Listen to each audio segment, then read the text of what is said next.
Hey, all, Mark Vega, Run Long After 60. If you're new here, I'm so glad you're with us today. Woo! If you're not new, well, you know what goes on here. Each episode of the Run Long After 60 podcast starts with me out on a run, not behind a desk or in the studio, out on a run. Earlier today, I did the Malibu Trail Run half marathon. Was fantastic. I did parking volunteering early in the morning, like way down there on the freeway, if you can see. And then I ran the race, and now I'm coming back. I'm doing a little trash cleanup. So 5 mile part of the hill climb, I'm doing it in the daylight so we can see all the trash that runners leave behind. This isn't all from today's race, but you know, when you're out sweeping or not sweeping, when you're picking up the trash, you got to pick up all of it. All right, I'm so glad you're here because we have, in fact, I came out to run after I spoke to our guest. Today's guest is Andy Jones-Wilkins, the one and only AJW. Andy Jones-Wilkins is one of the best ambassadors and deliberate, kind, compassionate ultra runners. His credentials start with a 10-time Western States finisher. Okay, let that sink in for a second, but that's not all of it. He's got tons of data, and he talks about that all the time. He's been in media for many years. He's got podcasts called the Taproom and Crack a Brew with AJW, and you've probably seen him on YouTube. Every Western States, he does a great preview show. He's been, as soon as we started doing live streams, AJW has been a part of live stream broadcasting for all kinds of running companies, including, but not limited to, Aravaipa. And he just gets online, and he jumps in, and he's so deliberate and clear and kind and compassionate and knowledgeable because he's been doing this for a long, long time. But you know why I'm talking to him, don't you? My birthday's just one day away from him, but I'm a couple years older than he is. So, yep, 2027, he's going to turn 60. So he said to me, Mark, should I wait and be on the podcast till after I turn 60? I said, no, Andy, you got to come on now. AJW, everybody needs you. And here's the thing. He's such a great ambassador of the sport that so many 50-year-olds are barreling towards 60. So we know they're going to be running like we are now, like I am now. So I'm really excited to get their perspective. And AJW's is really unique in the world of ultra running.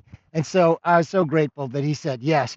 We had a great conversation because most of it is about community and the idea that he encourages everybody just to get out and run. In fact, go run a race. Run a race. And so that's actually what got me out of the chair.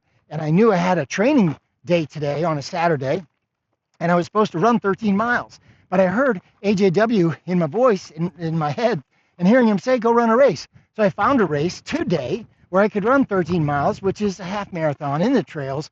And what a glorious, perfect day it is. So I'm grateful that he's here. This episode's going to air close to Western States, and he's on fire. Western States is his favorite race and favorite time of the year, and et cetera, et cetera. He's amazing. Go watch his content. It's so good and uplifting and informative, and I just can't get enough of this guy, and I bet you'll feel the same way. If you like what I'm saying, if you kind of pick up what I'm putting down, if the look, tone, touch, and feel of everything you see from me is something you like, thank you. I'm glad to hear it.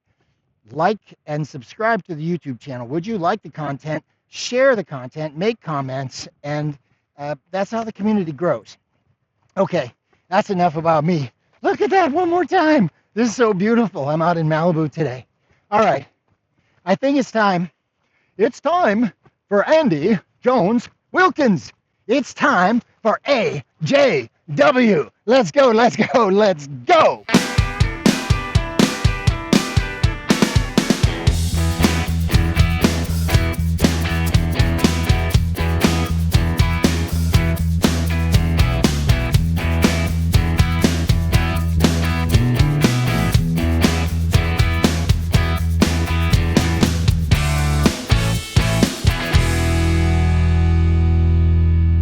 It's Mark Vega. Welcome to another episode of the Run Long After 60 podcast. Well, we made it. We definitely made it. How do we know that? Because Andy Jones-Wilkins, AJW, is on the podcast today. Thank you for joining us, Andy. How you doing? I'm doing great, Mark. It's great to be here, and can't wait to Just have a little chat. Have a little chat. Well, you are the expert at doing just that. That's for sure. I wanted to get you on the podcast for a while. I just want to say thank you. That's the first way we have to start. You are the glue, my friend, who holds all of this sport together. The Taproom, the crack of Brew, the Western States commentary, being on every live stream at iRunFar and UTMB. And just last week with the Cocodona lottery, I'm like, oh, this guy, Andy Jones-Wilkins, is the poster person for the community of running and ultra running. And you've been the connective tissue for generations. And obviously, maybe not too obviously, but the reason I'm glad is because you're barreling toward 60 years old. And I'm kind of excited about that. But first things first, like, what does it feel like? What does it mean to you to be literally in the middle of all of it almost all the time? You know, when I first came into the sport, it was the community that brought me in. You know, when I in the 90s, and that was when I started in running trails in Arizona. It was, there was nothing like now. You just kind of had to find your people, and I just sort of stumbled into my people after growing up on the East Coast and running roads and marathons and everything. I fell in with this group of old salty desert dogs in Phoenix area. They just ran trails, and they went out in the middle of the day in the summer. And I thought, these people are crazy. And they took me under their wings, and I fell in love with it. And I found out that there were races and everything else. And so the community is where it started for me, and whether it was the Phoenix running community or when I lived in the Bay Area, of course, the sort of epicenter, and then Western States has an entire community around it. And of course, more recently with all the work that Aravaipa Running is doing, and with the live streams and with all of their races, it's just, and in spite of all the development and growth and commercialization and money and everything else that's come into the sport, it's a community that I value the most. And so all of my projects, whether it's AJW's Taproom and iRunFar, which started 16 years ago as a spin-off of my blog. The editor-in-chief, Brian Powell, I had a blog, AJW's blog, for about 5 years. It was back in the blog old days. And he asked if I would be willing to, basically sell my blog to iRunFar, and instead of blogging, write a Friday column. And the themes and AJW's Taproom, the idea was kind of like we would talk about topics that you would sit around and enjoy talking about with your friends at the local bar after a run, or that you would literally tap one another. Hey, what are you up to? And the idea just stuck. I never thought I'd write for 16 years, but if you go through the through line of those columns, a lot of them are about, doing this and ultimately figuring out a way to maintain the traditions and values and customs of the sport that I grew up with in the midst of innovation and development and growth. And I like to think I'm a small part of sort of shepherding that or stewarding that process. The impression you give is you are like water. You are fluid, but somehow at the same time, you are deliberate and present and right here. So I don't know if those two things mix well. It's not oil in water, that's something else, but you give people you give a gift by just being present in that way. Was Phoenix the first time that you experienced a running related community? Had you experienced any of that back east, or did you discover something you hadn't seen before first time in Phoenix? It was a trail running community, and trail running was not anything like it is now. There were no trail shoes. It was just a group. Phoenix is wonderful. It's a big sprawling city. It was a little smaller in the mid 90s, but in all four directions from the city, there are wonderful regional parks with trails and horseback riding and beautiful desert vistas, and the people out there embraced it. On the East Coast, I lived in Philadelphia. There's a great running community. It's usually it's road running. There were some trails, the Wissahickons, a great trail running place, or trails out at Valley Forge, but the road running community was kind of centered around their signature races, the Broad Street Run in May, the Philadelphia Distance Run Half Marathon in September. So I understood that there was a community around running, but the trail running community really quickly became my people, and so that's kind of how it started. And then certainly in the Bay Area, so I moved to the Bay Area in 2001. I hadn't been in the community that long, and Okay. there was and I sat down, and all of a sudden I'm on a group run with Ann Trayson and Tim Tweetmeyer and John Medinger, and these are just regular people showing up for group runs in the Berkeley Hills, on a Tuesday evening. And so I quickly was like, whoa, okay, this is a little bit different. And I had heard of those people, and they of course took me in and everything else. And I think it was there where what you're talking about was born, where I have my personality, I have my temperament, I certainly have my opinions, and I think people appreciate that. They may not respect my opinions. For a long time, I was a firm proponent of, you should be required to run a 100-mile qualifier before you run Western States. And the Western States Board and the now current race director and Gordy Ainsley and everybody else will be like, AJW, that's a great opinion, but we're not going to do that. It's just, that may be your idea, but we're never going to do that. We always believe that Western States should be able to be someone's first 100-miler, and you can have your opinions and spout them off all you want, but we don't agree.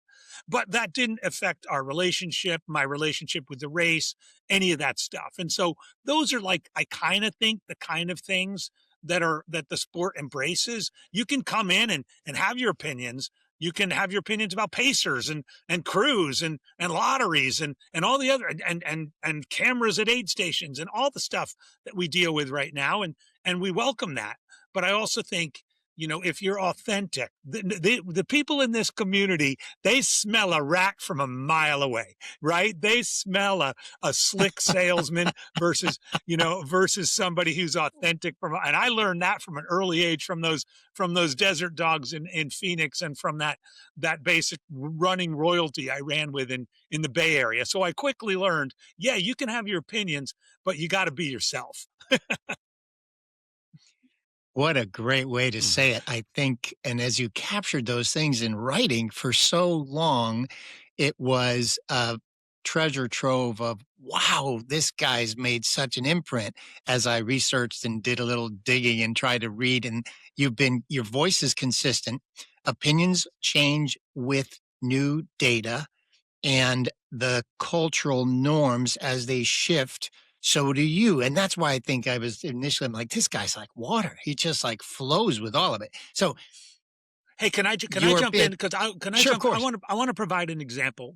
Okay, so let's hear it. So one of this sort of water or glue things is that, so it was, I think it was 2005 or 2006.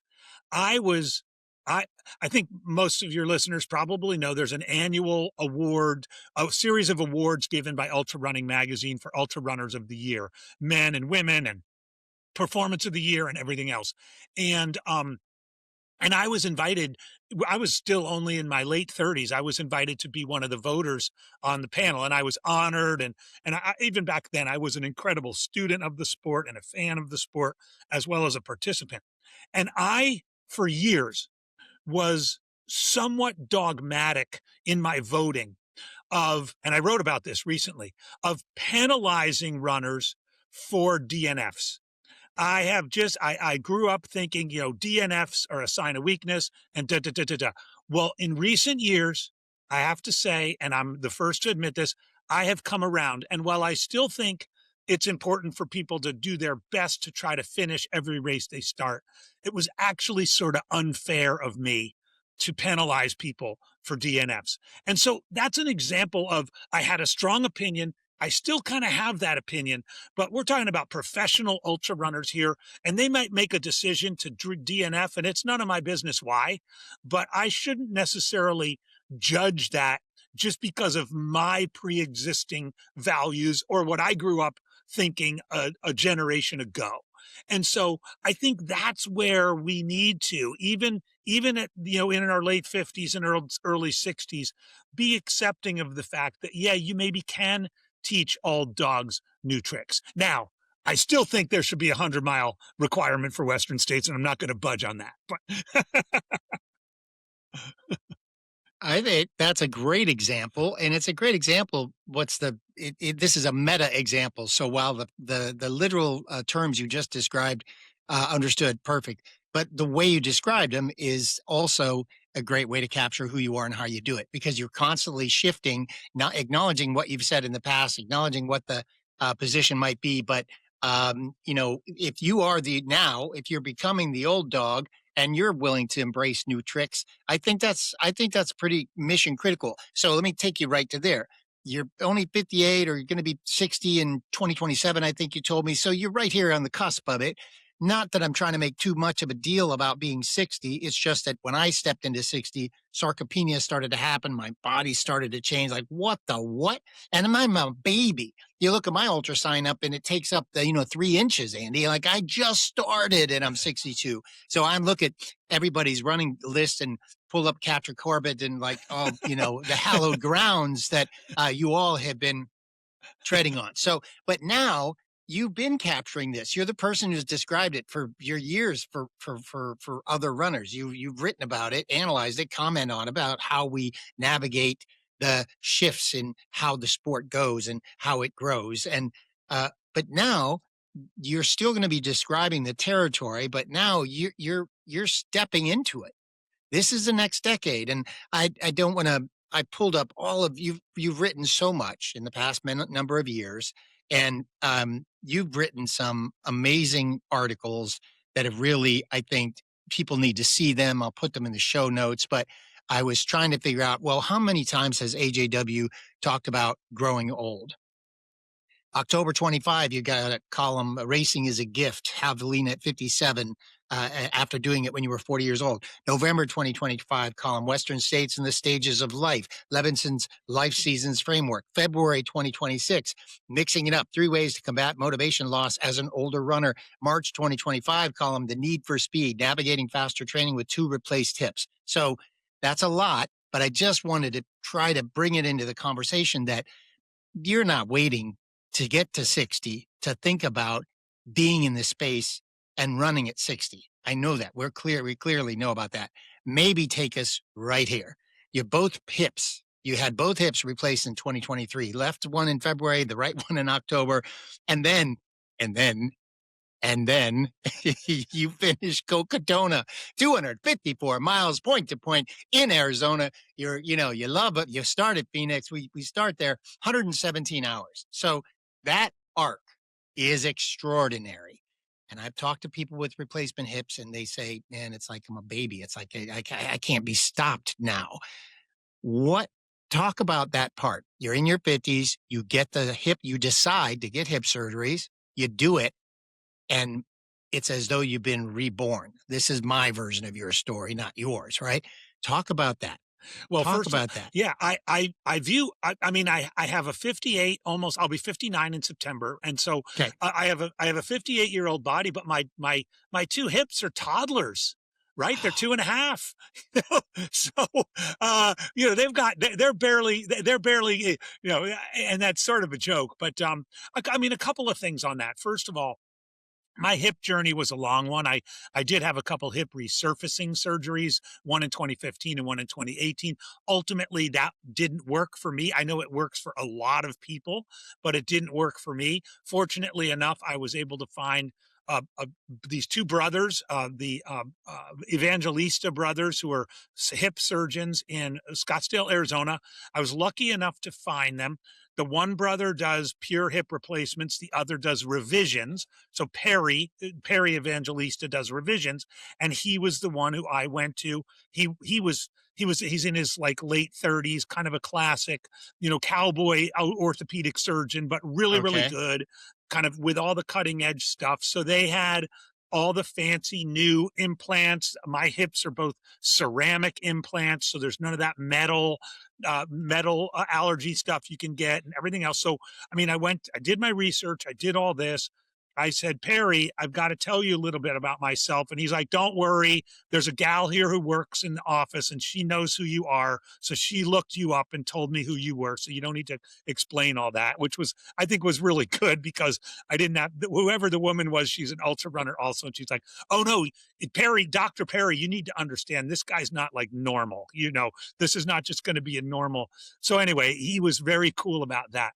But the point was, I was wandering in the wilderness from like 21 and 22 and a little bit worried about if I was going to be able to run again. And I was focusing on other things. I got a gravel bike. My kids were getting older.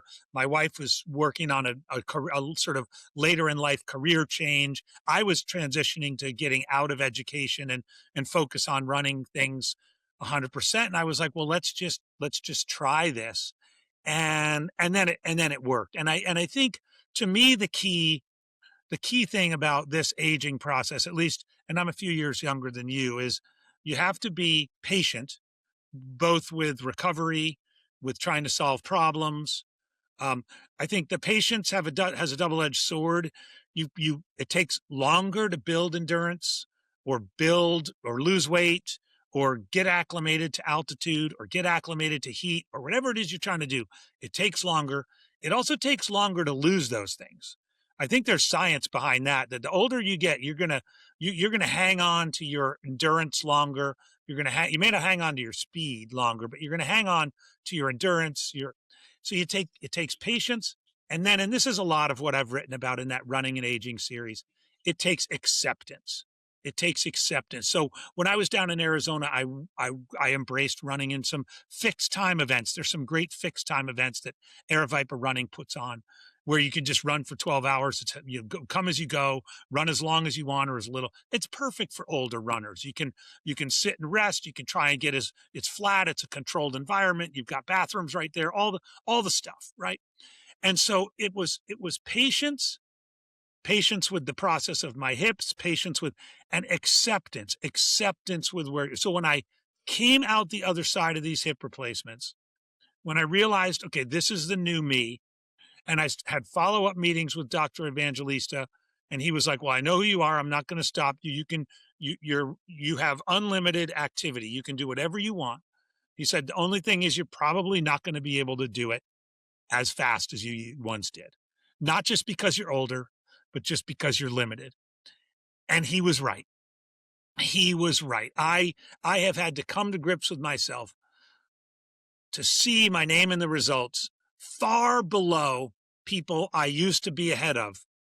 And we're all the same age. We all grew up running the things.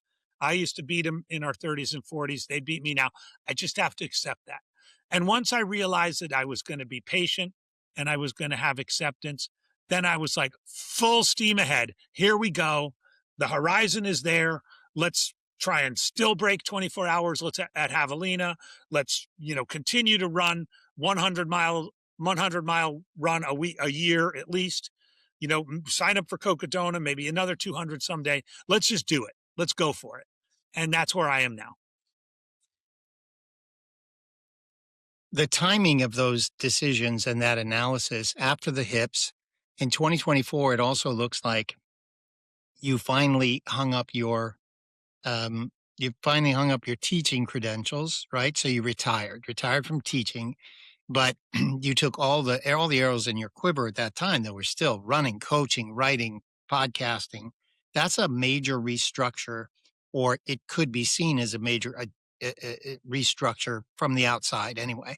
Was that a big shift for you, or was it a natural transition for you, or was what you're describing now, this acknowledgement that and acceptance that, you're not going to be as fast, was that all in the mix when the retiring and all the rest? Did it all combine together? Is that when it happened? That's a great question. And I remember when I finally decided to hang it up from from education. By the way, it wasn't even at the end of the school year. I was working as kind of a part-time principal consultant with this school for neuro diverse kids in North Scottsdale, and they just ran out of money, and they were like, Andy, we just can't keep you on, and we're going to let you go after Christmas. And I was like, yeah, I can understand that. You guys don't have any money. So I literally I slipped out stage right. No retirement party, no gold watch, no anything. 34-year educational career just ended. Now, that's only part of the story because it started to erode back into, 2020 and COVID. I was a school principal. It ate so many educators alive, not just managing COVID, but then all the political ramifications that came after it with reading lists and masks and no masks. And we don't need to go into that. But I was in my mid 50s at the time, and I was like, I honestly was like, man, I'm too old for this shit, you know? And so I stuck it out for a couple more years. Then all the other life stuff was going on. Our kids were getting older. 2 of them were out of college. The third one just had a couple years left. My wife, Shelly, who is 61 actually, was remaking her career because she has tons of gas in the tank because she had spent about 15 years being a stay-at-home mom and was almost longing for that. So while I have toddler hips, she kind of has toddler professional ambitions, right? So she was going to be the front row person in terms of jobs and everything else. So when I walked away from education and I said, well, I've got this coaching. I love coaching with CTS.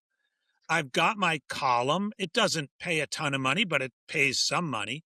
I've got the podcast, which is actually gaining some traction in terms of, unique downloads. And I have a couple sponsors. This was by this time, I can sort of cobble this together. And then in my innocence, I started working part-time at a running store, and those people quickly realized, oh my gosh, this guy, he may not know anything about retail, but he's really good with people. And so within like 6 months, I was the manager, Where was that? Where was that at? Where was that? Okay. Yeah. It's a funny story because so it was in Phoenix. So in Phoenix, Arizona, for years, since 1978, the preeminent running store is called Runner's Den. It's on 16th Street in Maryland. Bill Rogers used to train there in the winter. Okay. He'd come out.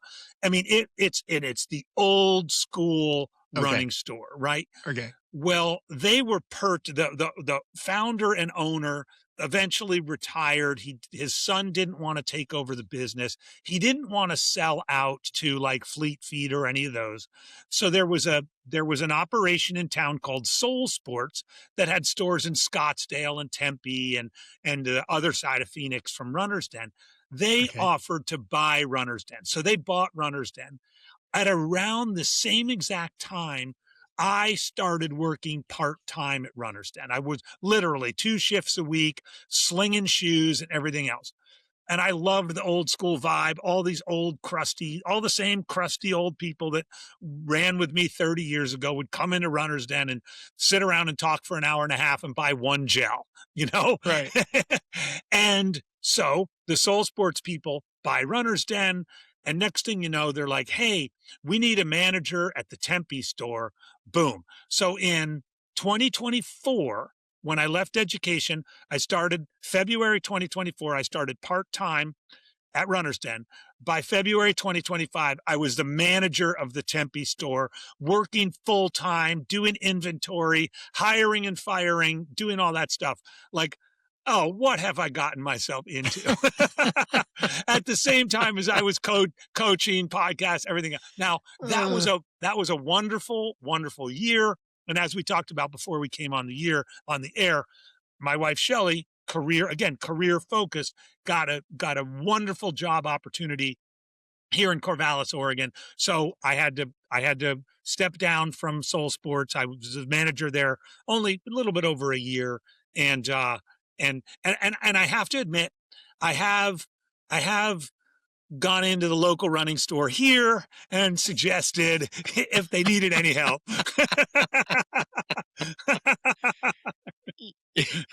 So we'll see.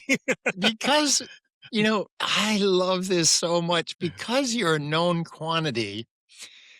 I just love this so much. And I really hope that they take you up on it or whatever, because you're already an ambassador. And usually, long before you become the ambassador, you have to sell the shoes or whatever, right? So the idea that you're just completely reversing it in a way, in a very real way, my listeners and people I talk to because of age and lifestyle and kids and family and jobs, and there is an identity shift. And I thought it had different names over time. And most recently, I remember somebody saying, remember people used to use the phrase empty nest. The empty nest, the kids are gone, but I think that does a disservice to those of us who, built the nest, right? I think it's an identity. So as Shelly has to do her identity shift, it's a superpower. She has freedom she didn't have before. And not because she was missing those freedoms. They were just untapped and they were reserved. They were in reserve because we were doing the job, doing the things, living our life. And then new opportunities kind of emerge. Yeah. And I love the story. And there's no better person, anyone who knows you in the space. If you stepped into the store, I'm sure that store is a destination. They're going because they want to see you. The idea that guy I can talk to that guy about my shoe, is brilliant. It's beautiful. And I hope you do it. And well, February 20... I will say, and I hope some of my Soul Sports colleagues end up hearing this. There was a fair bit of eye rolling among the staff when, I've been working there a month and people would come in and say, hey, is this the store where AJW works? And they'd be like, oh God, here we go again. The value in that, though, here's why it's so valuable too, Andy, is because you're, and I love the stories of people like Bob Becker. I'm inspired. Oh, yeah. And right. And Pamela Chapman Markle. I'm so inspired by so many people. But what's great about it is that, you're not 60 yet. You are in the middle of the thing, man. You're not at the end of something. You're right in the middle. But I feel like maybe you're a touch point such that as the sport has grown older, you are too. That's why I know this for this people I'm speaking to. So many icons and greatest of all time are in their 50s. They're still running, right? But they're in their 50s. So people are all barreling towards 60. I know that for sure. And so in the February 2026 article that you wrote, this was the mixing it up 3 ways to combat motivation loss as an older runner, right? You've coached dozens of athletes, probably 50 plus athletes, I'm guessing, because they struggle with motivation. And you said that these 3 things work. These 3 things work. Talk to us about that. Can we shift to that? Okay, we're in our 50s now, and maybe we're new to running, like me in a way, but maybe we're not.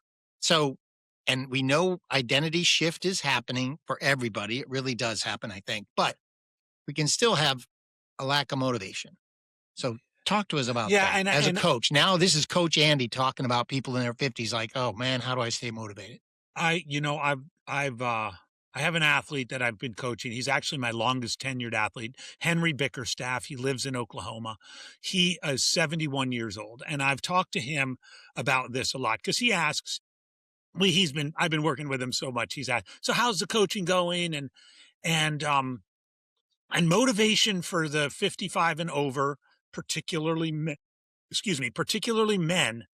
yeah, is definitely a challenge. Now, I'm sure there's science behind it when it comes to testosterone and everything else. But in that particular article, I talk specifically about using your age and wisdom as an advantage, that you may not be the fast runner anymore, but there's the mentoring of other runners is something you can really do as an older participant, whether you're actually still participating, whether you're offering to volunteer, whether you're offering to be part of a board of a nonprofit that has to do with fitness or wellness or those kinds of things. Because we all know when you might see some 66-year-old guy walking down the road and you just know, oh, that guy, he's a runner. Or if he's not still a runner, he probably was, because you can just see the hitch in his step and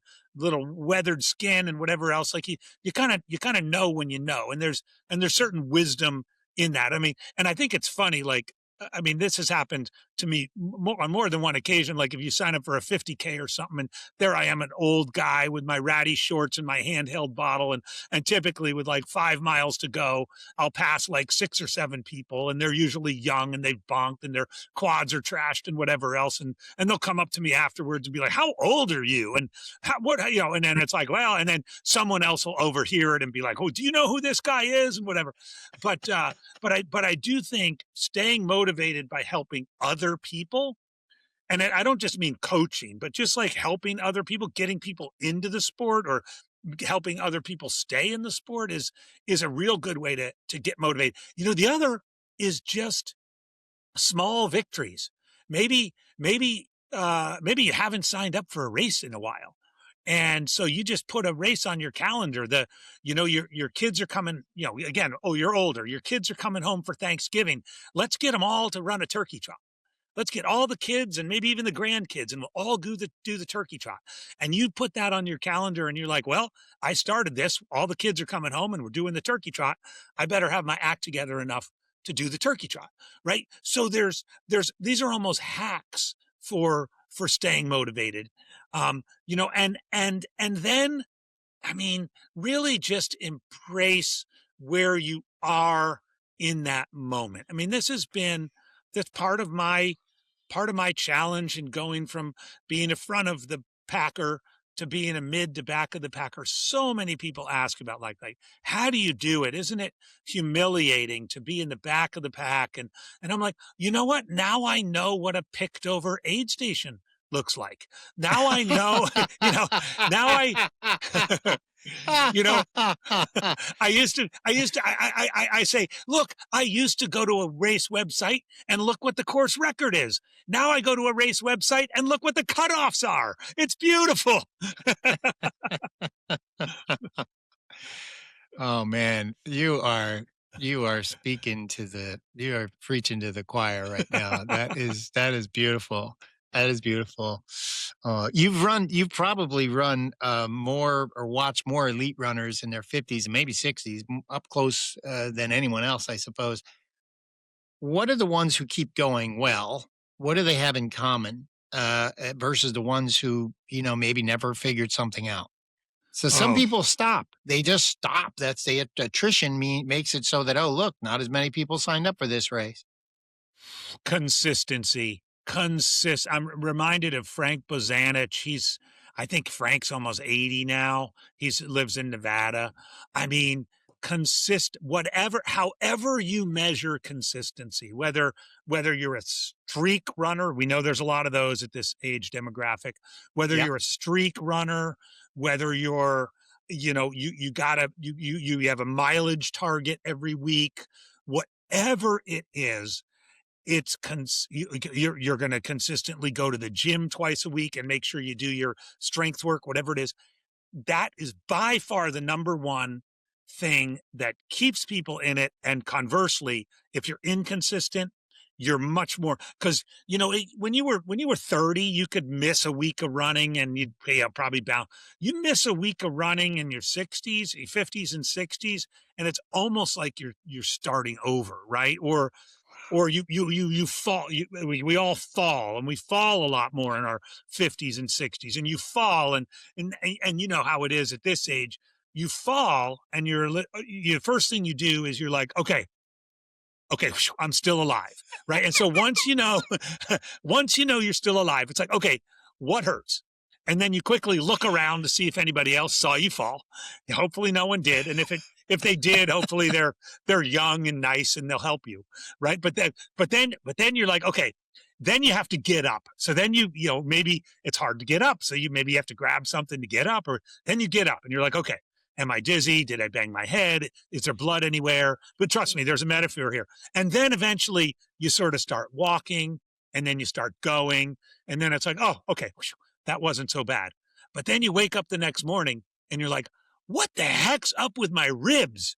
Or what's up with my elbow? Or what's up with my shoulder? Because, of course, you did something in that fall that had like a residual impact that affected you, right? And so the metaphor in that is things do have and the older we get, I'm convinced it's exponential. Things have sort of a snowball effect. And so not doing stuff has as much of an effect as doing stuff. And a 2-mile walk when you're tired. I mean, one of my other columns, by the way, in the running and aging is the value of walking and integrating walking into it's movement. It's, hey, 17, 18-minute miles. Who cares? Turn your watch off. Get out and do a 3-mile walk. It's something. It keeps you consistent. And I would say that's the number one thing that keeps the runners older coming back. The second one, and I'm a broken record on this, is don't compare yourself to your younger self, right? I was talking to my friend Megan Arbogast today, and we were on a run. She's 65, 13-time Western States finisher. I'm a 10-time Western States finisher. We eat, sleep, and breathe Western States. Well, a couple of weeks ago, she went down to the Western States Memorial Day weekend training camp because she goes down and, you know, hangs out with the people because we all have friends down. I wasn't able to go, and so we're doing a debrief, and I was like, what was it like? And she was like, AJW, it was so great. On the Monday run, I went out and I ran Green Gate to the finish in 4.5 hours, and it felt great. Now, Megan and I would have probably done that 20 years ago in 3 hours and 15 minutes. If we had compared ourselves to our 3 hour and 15 person, it'd be like, oh man, I can't believe that. Or I talk to runners who do races year after year after year, and they're like, oh man, I used to get here in the daylight and now it's dark. This sucks. And I think if you continue, this is why I have a problem with Strava and all these things, because they'll show you, oh, this is your record on this course. And it's like, oh my God, I was only halfway around that loop when I hit my, and so I'd say stay consistent and don't compare yourself to your past self. Just embrace where you are right there in that moment. Another drop the microphone bit of wisdom bombing here. What do runners in their 60s actually get better at? And I'm not talking about wisdom in the abstract, which clearly you're inspiring. And if we just reflect on the things you've said already today, it's really it's important. But specifically, are there any specific improvements that actually happen with runners over 60? Yeah, well, it's a lot mental. It's a lot in the psychological side and emotional side. And there's a couple ways I would describe this. First, if you've been on the earth a long time, you know your body really well, hopefully, you're not likely to be reckless in your training, in your racing. You're better at picking your spots. You're better at choosing a course that you're not going to catch a toe and fall, or you're not going to feel discouraged that you're going to be not just street smart about it, but you're going to be book smart about it. And you're going to say, look, I know everybody wants to run Western States, but you know what? I don't want to run Western States. I don't want to be hot. I don't want to be hot all day. I don't want to go through canyons that everybody tells me how miserable they are. I want to go do a race in Utah where it's nice and cool and it's flat and the course is smooth and there's nice aid stations. Like, I think you get better in your 60s at making those decisions and those choices. And you also do it. And I realized this about right after the hip surgeries. And as I was starting to come back, I was like, I want this run today to be good, but I don't want it to be so good that I'm not able to run tomorrow. My goal for this run is to be able to run tomorrow and then to be able to run the next day. And then when my Monday rest day comes, I'm going to enjoy my Monday rest day. I think 60 and over runners get better at seeing that big picture because we've got a lot of scars in our lives that have made us not necessarily able to see that big picture. So runners at that stage get better at that. And lastly, and I find this all the time, because not surprisingly, in my coaching practice, a large percentage of my runners are 55 and older. They'll call up CTS, the company I work for, and say, "Hey, I want someone who's experienced at working with older runners," and they'll be like, "Oh, we'll put you in touch with AJW. He's old and he'll be good," right? But wait, I didn't realize you had the corner of the CTS in the CTS organization. You had the corner of the market. So somebody came in and said, "Oh, I'm old. I need a guy." It's like, "Oh, we got a guy. Just go to him. We got a guy. But when it comes to racing, like the older runner is very good at keeping it simple. I don't know. I mean, you go to Cocodona, you see some of the drop bags these people pull out. It's like they brought their whole house with them, and 60 and over runners are like, "No, not going to need that. Not going to need that. Not going to need that. I want to keep it simple. I'm going to have 2 people on my crew. I'm going to have this one drop bag. I'm going to change shoes once, whatever it is." Like keeping it simple. I think that comes with age and wisdom as well. I think when we're over 60, now this draw a little distinction between, I want to get into the mental game, but let me draw this distinction first. I didn't realize, Andy, how young I was as a runner. Like I ran in the military and had knee surgery on both knees. Like, I don't think I can do that anymore. I moved to Tucson in the 90s and I got to run in the washes for the first time. I got to run in the wash. And so therefore my knees were like, "Oh, this isn't so bad. Actually, I should stay here." So I had a lot of fun in Tucson, and I lived in Ventana Canyon for a while, and I went to law school there and just loved the vibe of Tucson.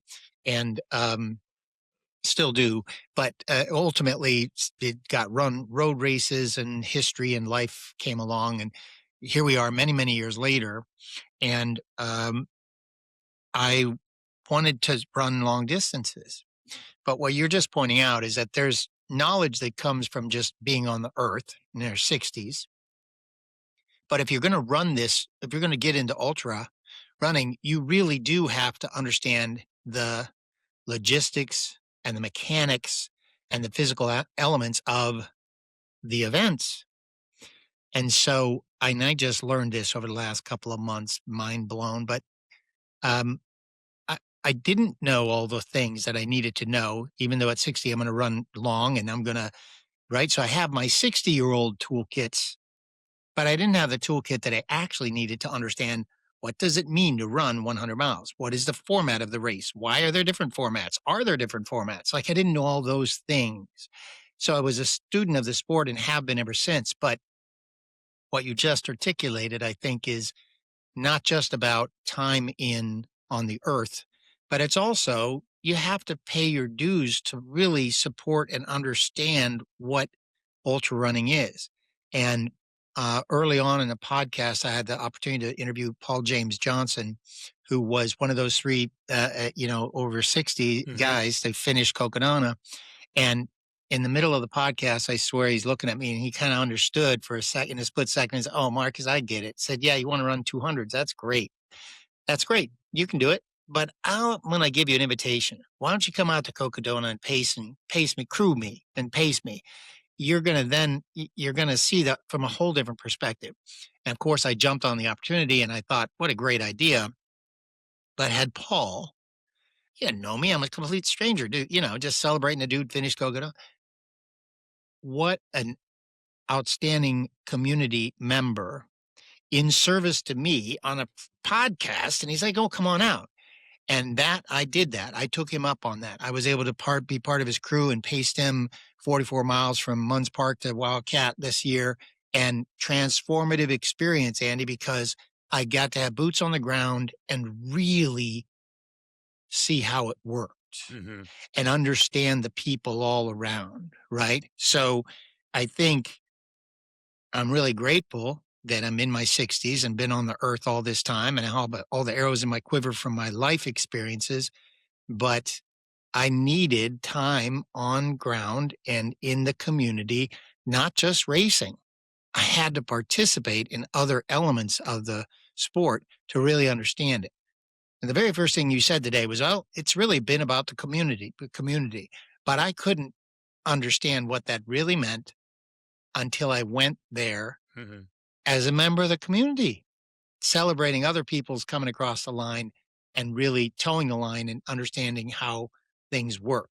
So even at 60, when I toe the line, immediately I'm going to have tons of drop bags. I'm going to have big drop bags. Why? Because I don't have the experience. So my 60-year-old smarts doesn't really serve me too well unless I get boots on the ground in the world of working and living and being in the community with my just a handful of races on Ultra Sign Up. Does that make sense? And do you experience athletes who are like that, like me? Like, we're brand new runners. I'm old, but I'm brand new. Oh yeah, do you get those kind of athletes too? And I do, and I think that's where you take the life experience. You know, let's say someone. Let's say someone in their day job was an attorney, and they know their way back and forth around tax law and how to go to court or whatever else, or they were a business executive, or they were a contractor, and they're used to like getting bids and sometimes winning the bids and sometimes losing the bids and sometimes having a project go over budget and over schedule, and other times all of those life experiences you can bring into trail and ultra running, right? That's the superpower we have over our 30-year-old counterparts. They haven't had those life experiences. They haven't put 3 bids on a house and not gotten it. They haven't been fired from a job. They haven't had a kid who's struggled in college and had to, shift and go on to something else. They haven't maybe had a divorce or had some sort of issue in their life. Like, they haven't had the scarring that you get from just life that then might prepare you. But you could be a 60-year-old brand new runner, and then brand new, you're going to run your first 200. It's going to be Cocodona. And, oh yeah, you're going to have 5 days. You're going to have to rent a van. You're going to have to get a crew. You're going to have to figure out where they're going to sleep. You're going to have to figure out your drop bags. You're going to have to figure out, oh, by the way, how you're going to train for this thing, what kind of gear you're going to bring. Like, it's an endlessly long list that can be dizzying for somebody. But if you can tap into that superpower and be like, oh, well, this is just like that project we did when we built the stadium, or this was just like that project we did when we had that case that lasted 2.5 years because of that corrupt guy who tried to get this thing over on the other guy. Whatever like life experience you had, you'd be like, well, this isn't that different than that. It's now, you mentioned you were in the military. I mean, that's the most direct example, because so many people see, and I think it's appropriate, see some of these races, especially the 200 plus miles, as almost going on a mission. Like, it's a mission. We have to, and all of those military metaphors work. You've got to have a crew chief, and you've got to have a plan, and you've got to have a plan B, and you've got to have contingencies, and you've got to have all the gear, and you've got to follow all the rules. And so there's very much a part of that. That's the science part of it all, right? And, those of us who've been on Earth for 60 plus years, we know that, hey, you know what? Life is an art and a science, right? And it's like, it's always a good Mike Tyson. It's always a good plan until someone smacks you in the face, right? And so then Cocodona smacks you in the face, right? You get to Crown King, and you're like, holy cow, that was only the first 37 miles.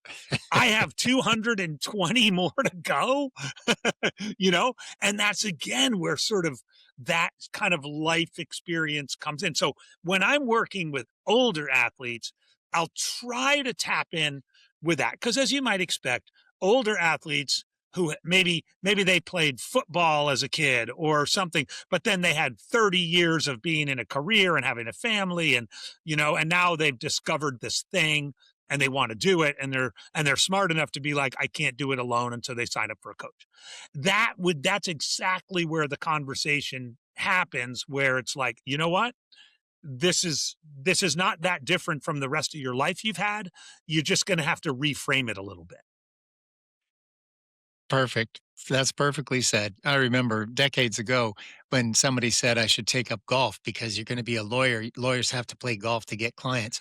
And this was, 40 years ago, whatever. I thought, okay, fine. But my brain, the way I worked is I got this little book called Ben Hogan's 5 Fundamentals of Modern Golf. It's a little teeny pamphlet of a book. And I remember reading it and without buying a club, I had found something in the house. I don't know, the broomstick or what it was, but I cut it to length and I'm reading this little book and I got a stick in my hand and I'm practicing my swing. And in my brain, I'm like, oh, I'm ready to play golf. Now, literally, I have a book and a broomstick in my hand, right? I go out on the course. So there's one level of like, okay, understanding from a book smart standpoint, like, okay, you get conceptually what it is. Then you go out and put a golf club in your hand and try to hit the little white ball. And it's just very, very different. And consistent with that, when I did toe the line, I did 200 Ks. At 62, I wanted to run my first 100K, my first 100 miler, and my first 200 miler, all at 62. Now, this is a year ago, Andy. This is before I had more knowledge than I have now. And at the time, so even that big, hairy, audacious goal, okay, I can do it on paper. It makes sense. So I do the first 100K at Red Rock Canyon in November, and I'm ready to go. I got so many drop bags, but they're not overloaded. I've learned I know I'm not going to pack the whole sky. I know what I can do, line it all up, put it all in order, the right shoes, the right everything. And I was grateful for that. So my 60-year-old brain was like, okay, you're right. That's life experience, all the organization I've done, trials I've done, line them all up. So then when I had the opportunity to get out there and I had all the tools, it was just me. I got lost, burned up a lot of time, but that's okay. Got back on course. But then there's nothing but me and my body and my brain. And I was just too slow. It was the one thing I couldn't account for in the Ben Hogan's Modern Fundamentals of Golf. I couldn't get better. I had to get out there and do, not just read and become. I had to do. So while I was ready physically for all the things, I was too slow. And it was a bitter pill to swallow in a way because I thought, wait, I think I did all the things. Now I got to get faster.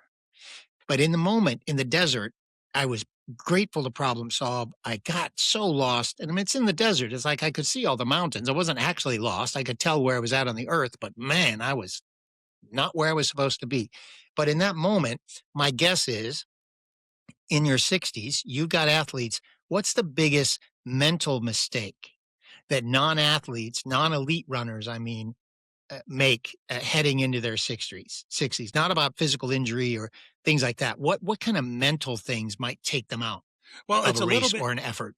It's a little bit like that. Like you were stuck out in the desert with a book and a broomstick. And you needed a lot more than a book and a broom. No, literally, the metaphor is good, right? Because I do think that's the flip side of older athletes taking all their world wisdom and I can do this. I mean, heck, I've built companies, I've defeated so and so in court, I've brought up this, I've raised this incredible family. How hard is it to run 62 miles? You just read the book, you get the broomstick, and there you go.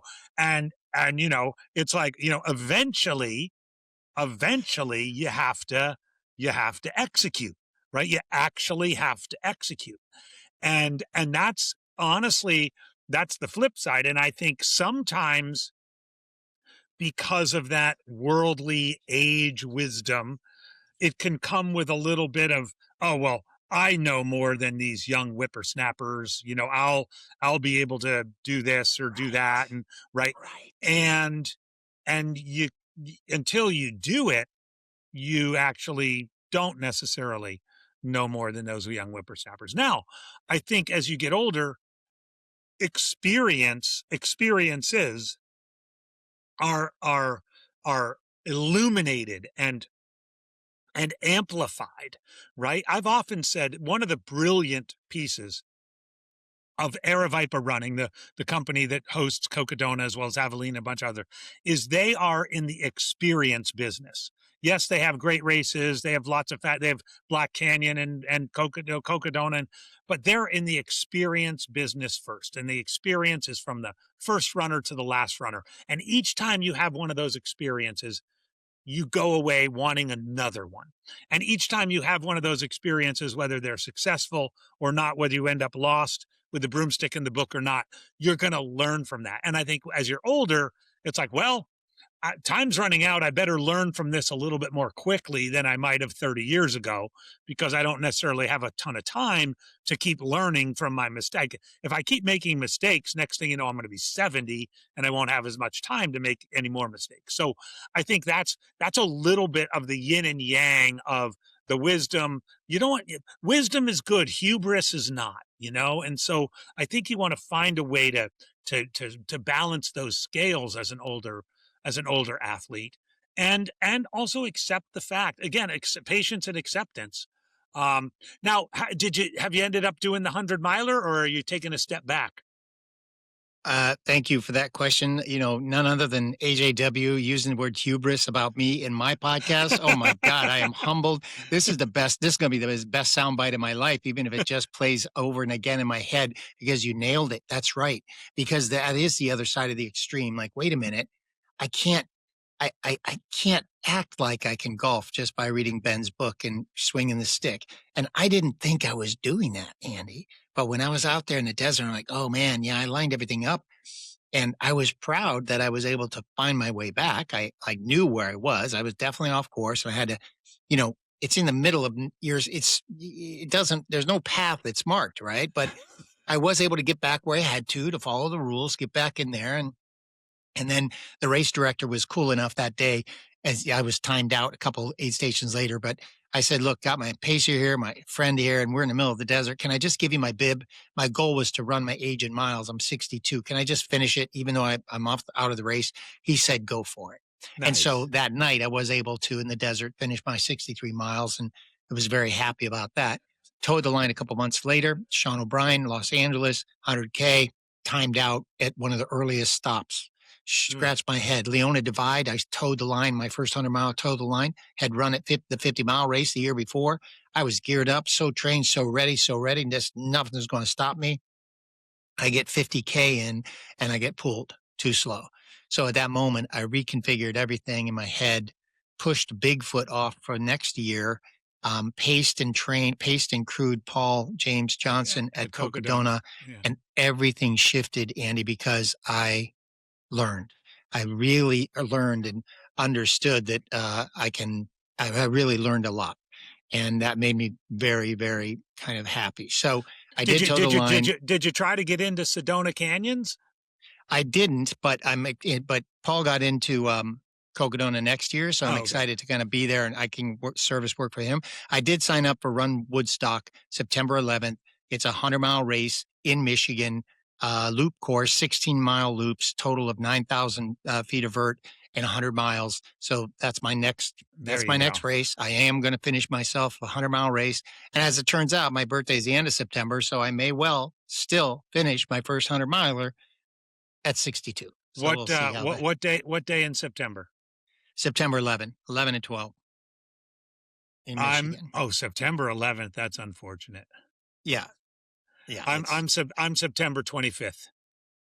Oh, well, you meant my birthday. My birthday is the 24th. Oh, so 24th, I'm the 25th. There you go. Yeah, so you turn 60 next year, and I'll be 63. So almost exactly 3 years old. Wow. The reason I mentioned Sedona Canyons is, and then we can get back to the topic at hand. It's a 125 miler, but it does have a generous 75-hour cutoff.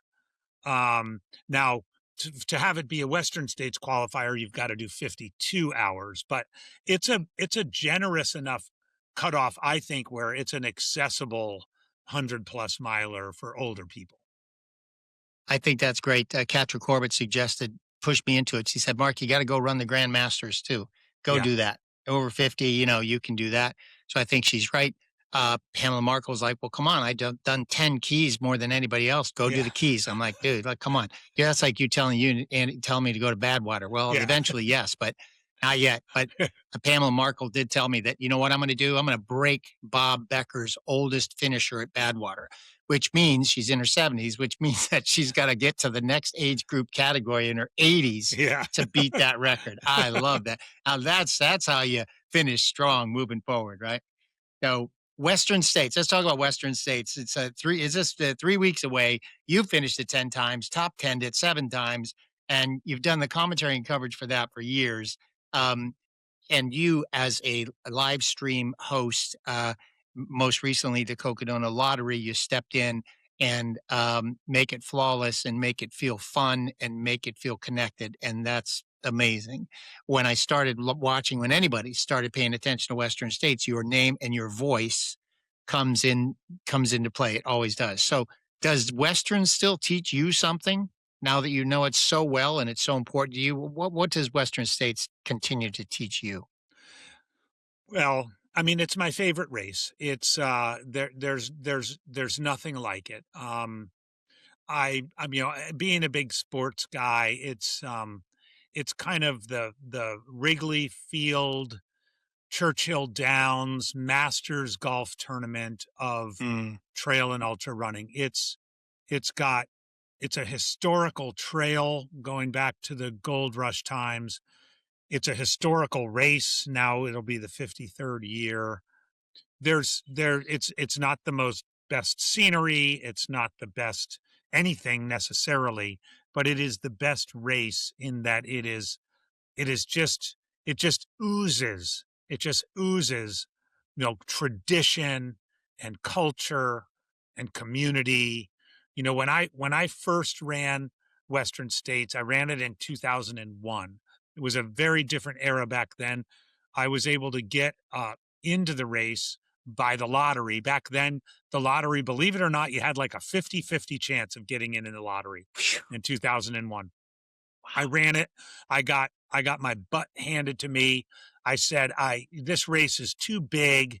This race is too prestigious for me to just go in and give it a perfunctory attempt. And so I said, I'm not coming back to this race until I can really perform up to my ability. And so in 2002 and 2003, I ran Angeles Crest and Vermont 100 and really went to school on hundreds. And then in 2003, I ran the Angeles Crest in a fast time. I got third place there. And back then there wasn't anything like golden tickets or stuff. So the race director of Western States would just scan the results of there were maybe 8 or 9 other 100-milers back then, right, and just invite people so he could have a nice elite field. And I got an invitation to the 2004 race and was able to run it, was able to get a top 10. And then I had a string of top 10s. And so I was able to finish it 10 times. And after my 10th finish, I said to Craig Thornley, my race director, I was like, the race director, I said, look, I'm done. I've done it 10 times. It's like a gift that very few people get to do. I will volunteer. I will come back to the race every year for as long as you'll have me. So this will be my 12th year going back. I've actually volunteered for more years than I've raced at Western States. And honestly, Mark, that has taught me the most. Yes, running the race was incredible. I took it super seriously. I would argue that there was nobody who knew the course better than I did back then. I was living in the Bay Area. I was around all these people like Ann Trayson and Tim Tweetmeyer. Like I was able to learn every rock on that course, right? So I knew I knew all that stuff. But since not running it in 15, 16, 17, I've gotten to see this whole other side to the point where right now, I go to Western States. I'll hang out at the starting area, but I don't even stay for the start anymore. I get in the car on Friday night and I drive to Duncan Canyon, which is mile 24, where for the last 7 or 8 years, I've done parking. I've parked cars at Western State at Duncan Canyon parking lot because it is a crucial place. Crews go there. They do stupid stuff. They've come there for the first time. They don't know what they're doing. They've never been on these Forest Service roads. And these forest rangers don't mess around. And so the race is like, we need to have some people who know what's going on up there at Duncan Canyon. So I go there the night before. I hang out. Then we park cars. Then I go to Michigan Bluff, the amazing aid station at mile 55. it's an aid station where people notoriously have to drop out, or their feet are trashed, or they're coming through the second of 3 canyons. And I basically hang out there. It's not like an official job or anything, but I'm there unofficially to get people out of the chair, and I'll walk up to them and I'll start yelling at them, and I'll ask them, like, so how many years has it been how many years did you try to get into Western States? And they're like, oh, 8. And I'm like, and you want to drop out now? Right. They don't have a buckle for the Western States 55. That usually always works, and so those are the kinds of lessons, and then I go to the track and I see the golden hour and everything else. And I do a couple of other things. But what it's taught me is the power of an event, a singular event, with it started modestly as a horse race and then a running race. And then it got big, and now it's global and massive. And yet it too, like I said earlier, it too has to balance tradition and innovation, right? They have this incredible live stream. They have drones and broadcasts and incredible timing and impeccable, like their lottery is impeccable, and every detail is attended to. The aid stations are perfect. You could get anything you want. At the same time, there's the traditions of Western States. The aid stations are run and operated by local running clubs. The Buffalo Chips at Devil's Thumb, Quicksilver Running Club at Duncan Canyon, the Tamalpa Runners at the River Crossing. Like, this is the soul of Western States. And in an age now where so many people are running Western States for the first time, and likely the only time. Every year since COVID, 80% or more of the starters are running Western States for the first time. You've got to give them a premier experience. You've got to give them that once in a lifetime feeling where when they walk away from Placer High School on Sunday afternoon with that buckle, whether it's a silver one or a bronze one, they're proud of that, and they're going to tell their grandkids about it. And so Western States has taught me, most of all, that you can be a participant, a successful participant like I was. You can be a supporter, a volunteer, a cheerleader.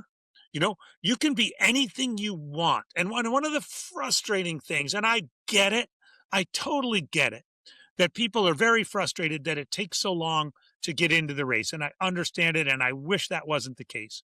But it's also what makes it extraordinarily special. It's like a fine wine or an incredibly perfect diamond, right? Because they're limited to 369 starters by the United States Forest Service and the wilderness area going through Granite Chief, they have to do that. And therefore, when someone gets that spot, it is precious real estate, right? It's like a penthouse on Central Park West.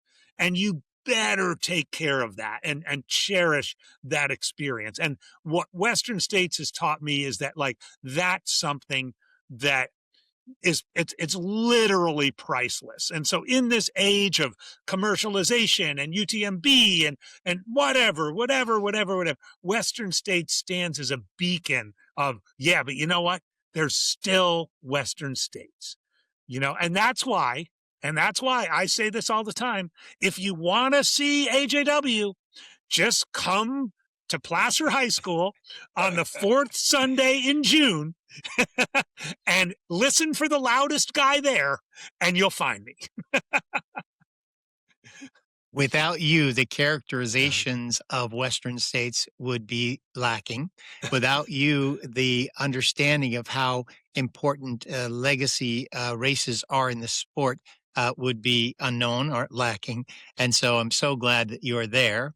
And I want to say one more thing too. And that it's also important to note, because I'm at once proud of this, but I also think it's important for people to know I'm passionate like this, and I have no official capacity with the race.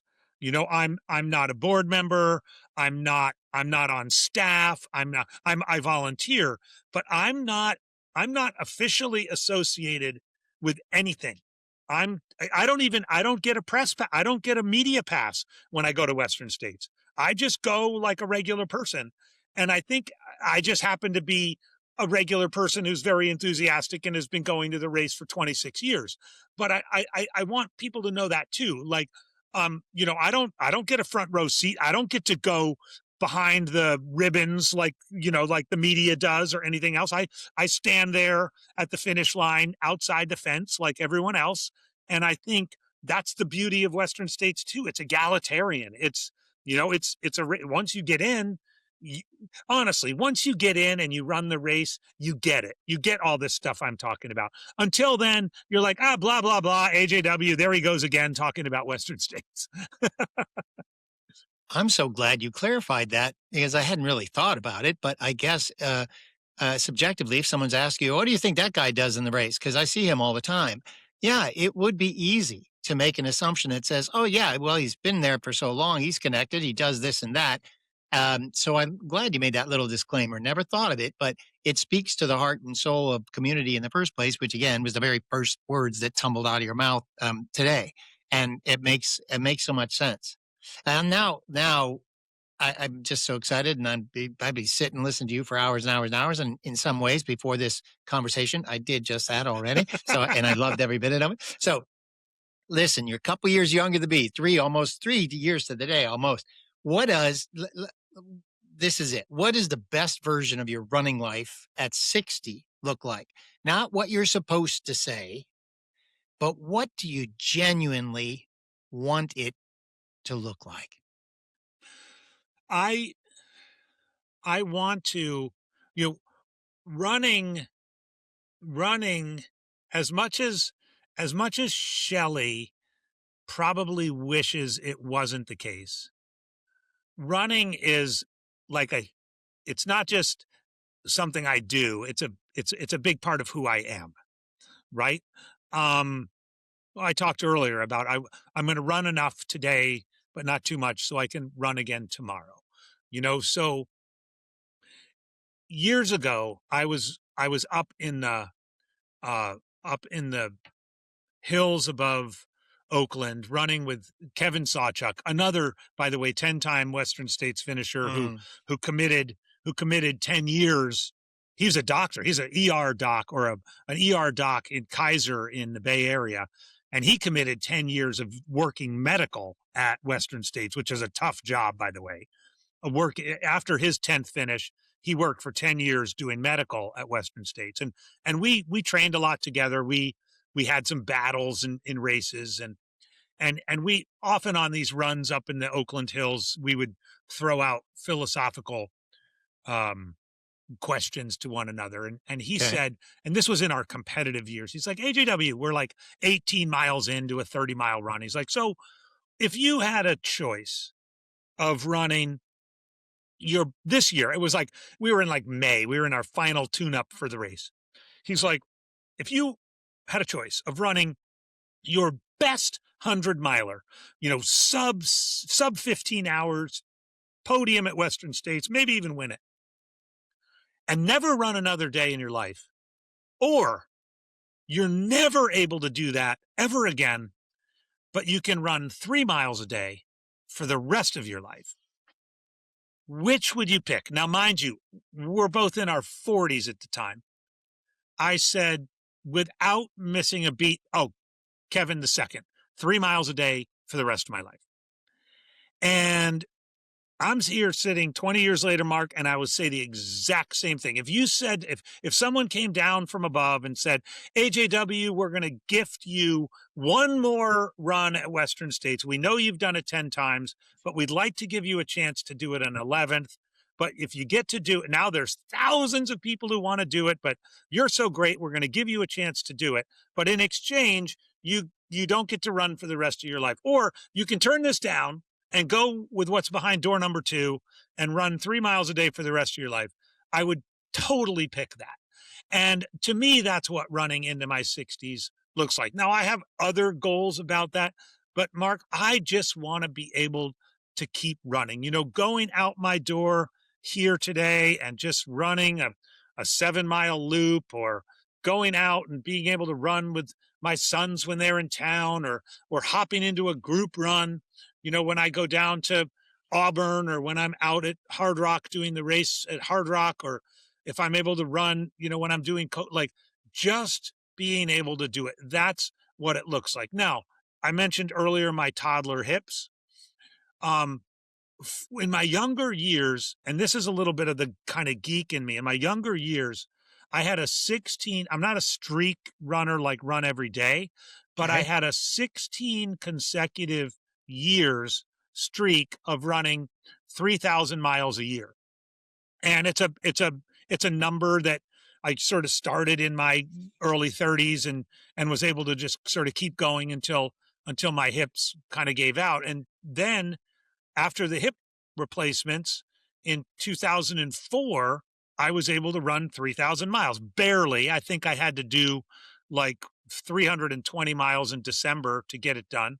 And then again in 2025, so now I've renewed my streak, and I have 2 3,000 mile years. I'm actually ahead of that pace right now in 2026. So that's another thing. If my years into my 60s, I can keep that streak going. Obviously, it takes a lot longer to run 3,000 miles now than it did in my 30s, and a fair amount of it's walking. But that too is what running into my 60s looks like. And then the third is to just continue to be able, that the community allows, and my adjustments allow me to continue to be me. Right. I don't know how long it'll be until someone's like, oh, that's AJW. He's just an old curmudgeon. You just let him, sit over there like Uncle Charlie in the corner, like that day could happen sometime. And I hope that it doesn't come too soon.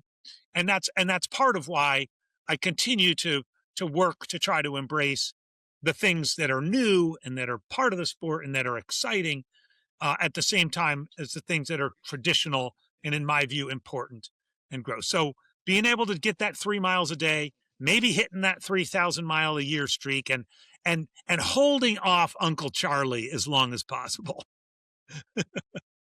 That's perfect. Hold off Uncle Charlie. That's perfect. I'll tell you what, I was very curious because I very curious about this.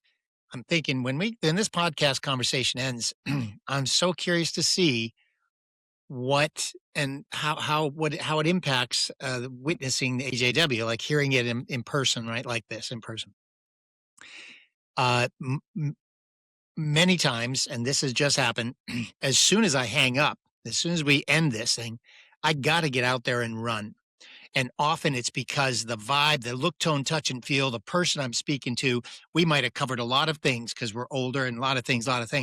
But somehow when we end it and there's nothing but good vibes and good spirits, it just makes me want to run.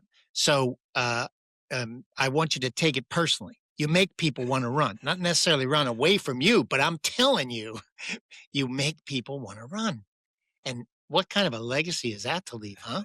That's what you inspire us to do, man. I have occasionally had that, this guy makes me want to run through a brick wall thing. I was a coach. I was especially a lacrosse coach. Back in my teaching days, I won a state championship with a team at Phoenix Country Day School in 1999. Like, there is a little part of me that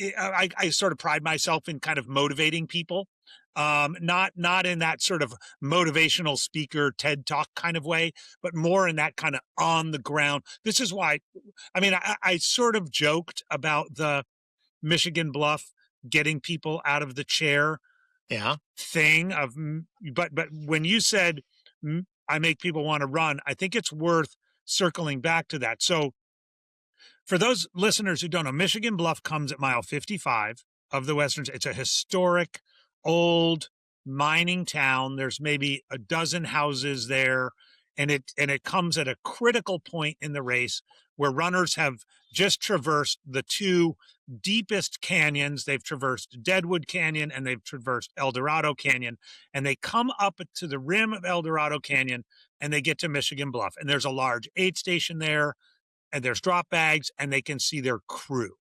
And in many cases, they're seeing their crew for the first time since they saw them at mile 30 at Robinson Flat 25 miles previously. And those two canyons really, really wear people down. And so there's a big, huge medical tent, not surprisingly, at Michigan Bluff, where the biggest, most important issue at that stage of the race for most runners is with their feet. So Tanya Olson leads the group. There's 6 or 7 podiatrists or podiatry students there. They're lancing blisters. They're taping feet. They're doing this. And Tanya lives in Florida. She's a really good friend of mine.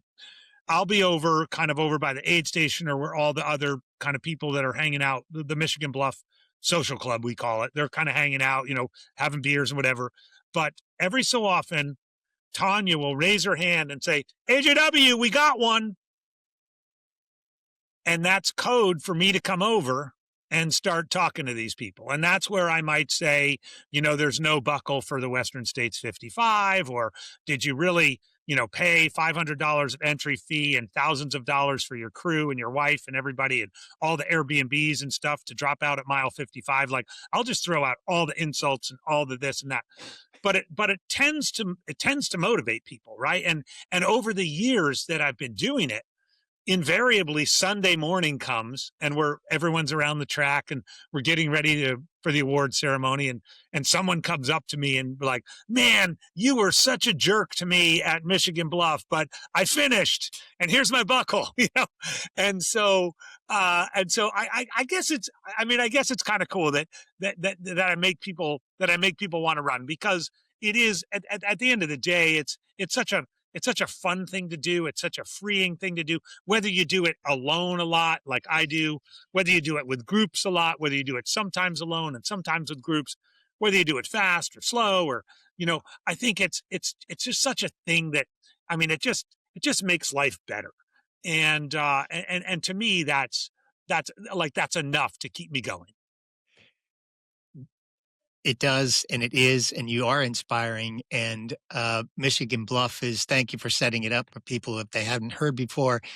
John Von Hoff for such a long time, and Fixing Your Feet, and he brought Tanya in, and she co-authored the 7th edition, and I was so grateful to be able to grab her and have her come on the podcast and talk about that experience. And I think she told, in my episode for her, about your code. Hey, we got one. Come on over. Because it wasn't right. You can only do so much. So that speaks to it underscores the community again, AJW, because you've just participated for so long on a good guy volunteer. I'm here because I am here basis. That is that's just brilliant. And I'm confident that people in their 50s, I wasn't going to end with this one, but maybe we will. Let's say there's the guy's 58 years old. And what's one thing you could tell a 58-year-old runner that they're probably not doing right now? But they want to keep going. But what's one thing you could tell them at 58 that they might not be doing right now that you think they should do?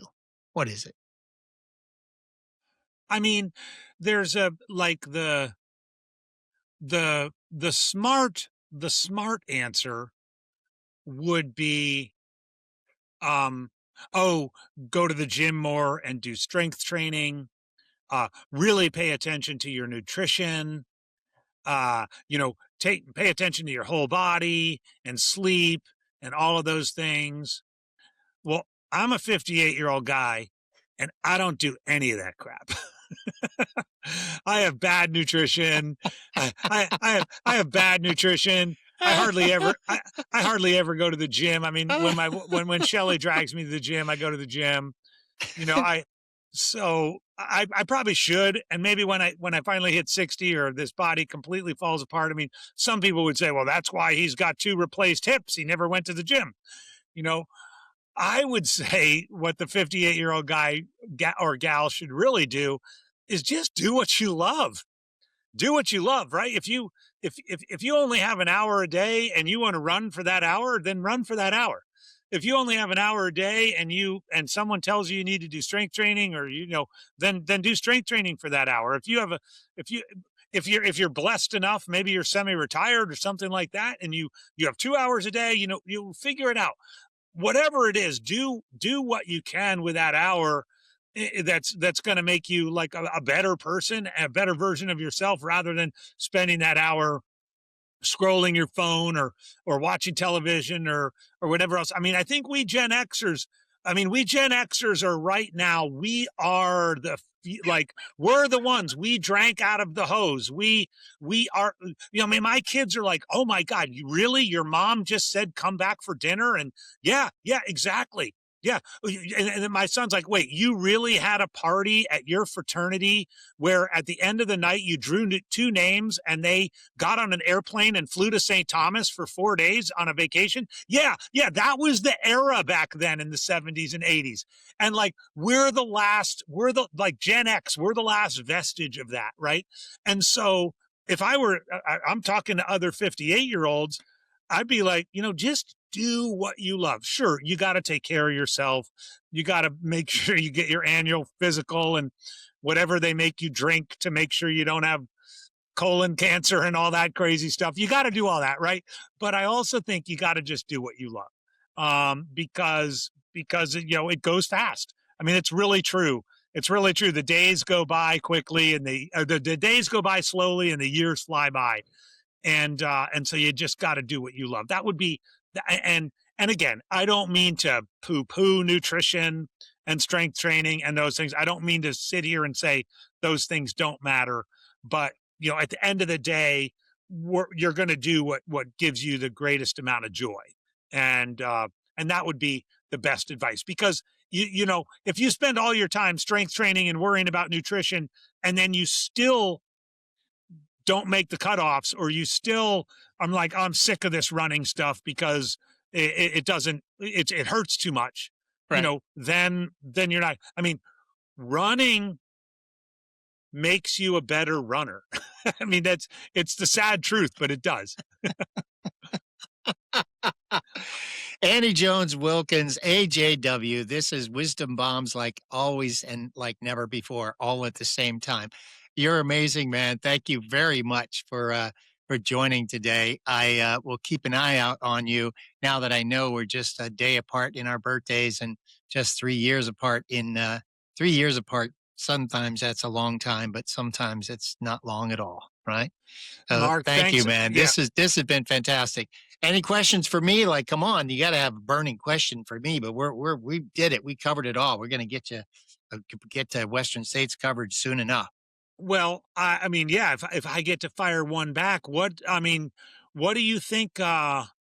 What's it like? You said you had a career in radio years ago, but is this? I think you have something like 36, 37 episodes. What do you think of this whole podcasting thing? Thank you. Good question. I love it. A couple of law clients of mine years ago, when they heard that Mark Maron was starting this WTF podcast, 2013, they're like, what are you doing? You're going to be a schmuck if you don't start a podcast now. I get who you are. We know who you are. You got to do it. And, life took over. So life intervened. I love it. Can't get enough of it. I love since 2008 when YouTube said we could broadcast ourselves. I've been an entertainment lawyer, an IP lawyer for a long time, and I've helped a lot of people, content creators, make their lives and help their lives flourish. And I love all that. But getting behind the microphone and speaking with people and connecting with people is just pretty amazing. The workflow is improving. I've learned so much. In a way, I feel a little guilty, Andy, because I feel like I take so much from each of these guests. You guys are just amazing when you've been doing this for a minute. I appreciate at 60s. You're right. We have life experience. We got arrows in the quiver. Got lots of quivers by this time. But to be able to intersect with you as runners as we grow older is just fascinating for me. And to be able to try to consistently connect with people so that content matters. Because, I'm having fun. I love this. And I'm trying to make it so that the workflow can kind of balance things out. But I'm living in gratitude every day. And I've learned the names I've mentioned, like Tanya Olson taught me more. And I'd read the book, Fixing Your Feet, for a long time. I read the book. I knew everything about that book, right? Remember me and the Ben Hogan Modern Fundamentals of Golf. But reading Fixing Your Feet and all of Tanya's tips before meeting her and talking with her, Tanya's tips came alive.